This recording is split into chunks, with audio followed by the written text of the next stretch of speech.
President Uhuru Kenyatta yesterday made it very clear that he's not going to hand over the presidency of the Republic of Kenya to thieves. Who do you think the president was referring to? I need your honest answer. Who do you think he was referring to? In this video today, I want us to do a critical analysis of the president's speech. I want us to look at the timing and the venue, because the president spoke right very close to Margaret Wanjiru's church. I want us to look at the message he was sending. And I also want to look at why he is not going to support his deputy, William Samoei Ruto.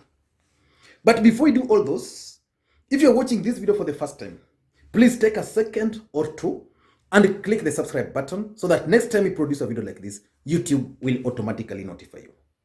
Now let us get back to serious business. President Uhuru Kenyatta yesterday made this statement. Mimi nasema, mimi haja yangu, wengine wanawaambia Uhuru anataka kutawala. Mimi najua mwaka ujao mimi naenda nyumbani. Mimi sina shida na hiyo. Sina shida.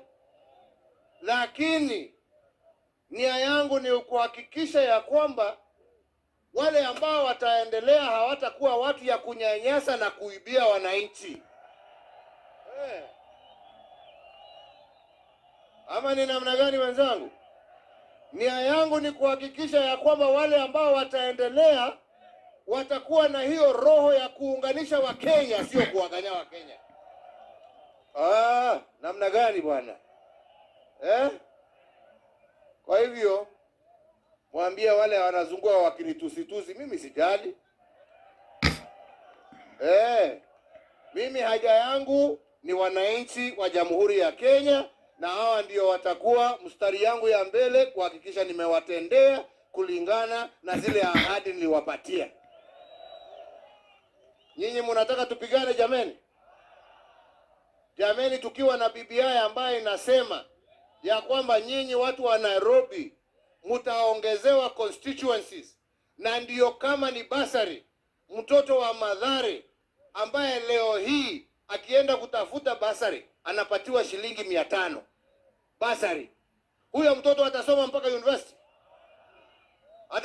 university, Lakini kuna mtoto mwingine wa Kenya ambaye anapata shilingi 1,100 basari kwa mwaka. Hiyo ni haki? Alafu nyinyi watu wa Nairobi hapa mnanyeta ati hamtapitisha BBI. BBI sio ya kusaidia Uhuru, sio ya kusaidia Raila. Ni wewe my friend utafaidika wewe. Ni wewe.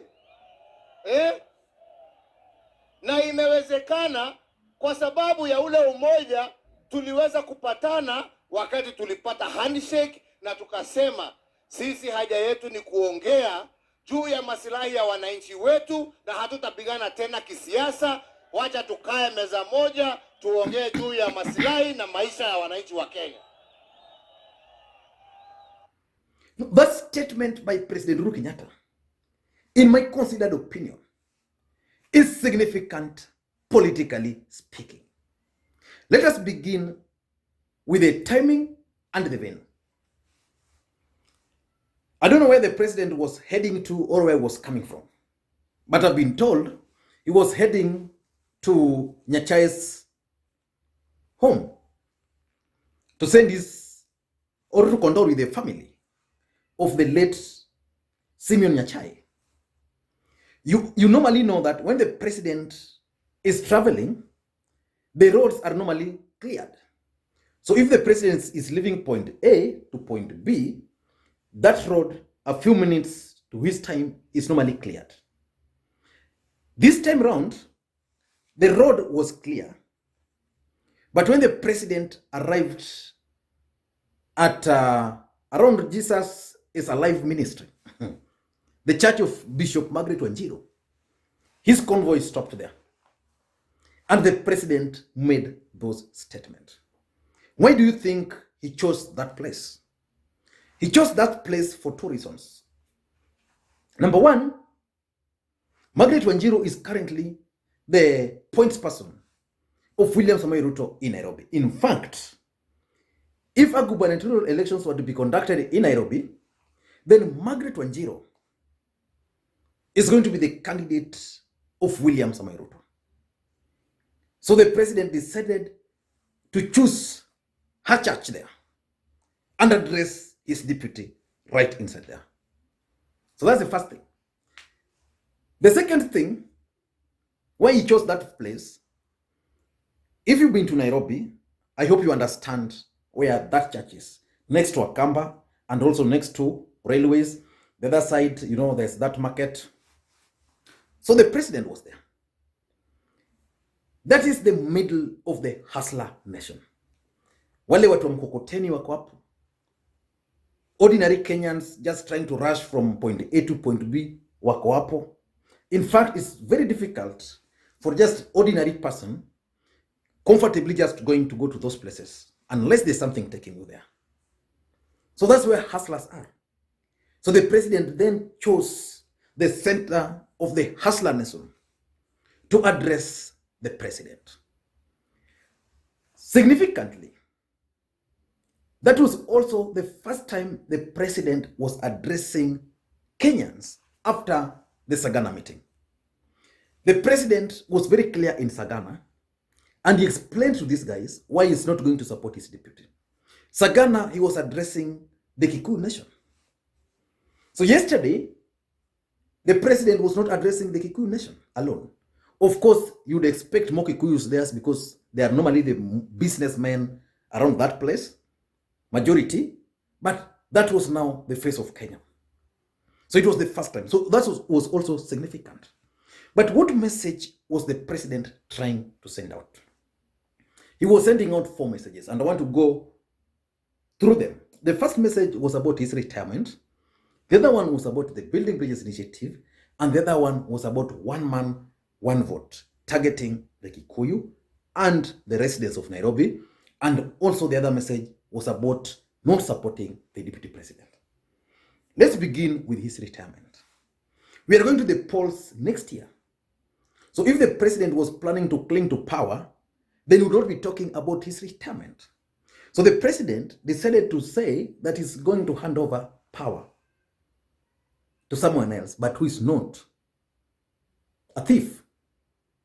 Remember in the last election, Raila Odinga or NASA were very clear that we had a bus, and that bus had a driver. The driver ni mlevi, and that bus had a conductor, and the conductor ni mwizi. Of course, President Uhuru Kenyatta drinks, and the deputy president has always referred to that. In fact, on several occasions, the deputy president has always maintained that he hakunywi pombe, basically referring to the president. And then the president now, again here, telling him that I'll not hand over to the thief. So Raila Odinga's analogy of conductor ni mwizi, driver ni mlevi has been fulfilled. So the president was simply telling these people that for me, I'm not going to be here beyond 2022. I'm going to retire. So that debate, in my considered opinion, is closed. And the debate about supporting William Ruto is also closed. So his retirement he has addressed there. The second thing the president addressed, in my view, was the Building Bridges Initiative process. He was asking these people, the BBI is for you, not me, not for Raila. It's for you. It's going to benefit you directly. Na msidanganywe. So it means in my thinking, what I'm trying to look here is that the president is going to do everything possible to go outside there and pass the Building Bridges Initiative process or referendum. The third message which was coming out very strongly from the president, and this was targeted purely on the larger Mount Kenya region, is about the one man, one vote, one shilling. And he used the people of Mathare, because where he was is actually in Mathare constituency. And he was saying something which is also significant, that a student from Mathare can only get a bursary of 500 bob, or let's say 5,000. But the other parts of the country where a student can get as high as 100,000. And he was asking whether there is really justification for that. You have two Kenyans, one, both of them very poor. One can only access a maximum of 5,000 or 500. The other one can get a maximum of 100,000, which means the skewed allocation. So why can't we then have this other one getting 40, this other one getting 60, or let's have more students getting 20, 20, 20, 20. So that message is directed at the larger Mount Kenya region. And the last message the president was sending was very simple.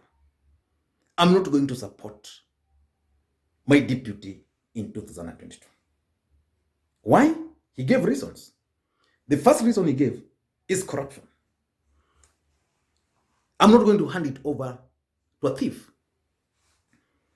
I'm referring to the deputy president because that's the only person he promised. And these are the only people who have been abusing him. So the president is claiming that these guys are corrupt. I want to tell you one thing. That President Uhuru Kenyatta, as the president of the Republic of Kenya, has more information, more intelligence than you do, than I do. So when the president talks of not handing over power to thieves, he might not necessarily mean William Samoei Ruto, but he might mean people supporting William Ruto or people associated with William Samoei Ruto. Those are the realities. And of course, the biggest problem we have in this country is corruption. If we can just fight corruption and stop it, then the country can be good, can be well. Look at Aurora and Kimoretnam, for example. Look at the COVID. In Aurora, we lost over 40 billion Kenyan shillings. In KEMSA scandal, which was supposed to provide the protective gears, the gloves for our healthcare workers, money just vanished like that. So if we can stop those leakages, then it means talking about 14 billion for referendum would not be even a discussion. Talking of doctors going on strike should not even be a discussion, because we have enough in this country. Going up to the county levels, there's just massive looting of our resources. So the president is saying, me, I've presided over these guys. These are just thieves. I can't hand them over power. The second reason he gave is abuse. He stated it clearly that hata wakinitusi, mi sijali, I don't care. So basically he's saying that these guys are abusing me, but he doesn't care. But in real sense, what the president is telling them, because you have been abusing me, the favor of extending my support to you is not going to be there. In fact, I'm going to frustrate your bids to succeed me. So the message the president is sending is very, very clear. And he's also telling them, number three, that I'm not going to support you because of your divisive politics. When we talk of divisive politics, what do we mean? The hustler versus dynasty narrative. As a matter of fact, and this is why I love William Samoei Ruto sometimes. He knows how to send his message, and he also knows how to change. So when the dynasty versus hustler narrative was picking up, he was really advancing it. And when it started impacting negatively on him, he has started dropping the dynasty. So his team are no longer talking about dynasties. They're only talking of hustlers. And hustler to them is now changing a different meaning.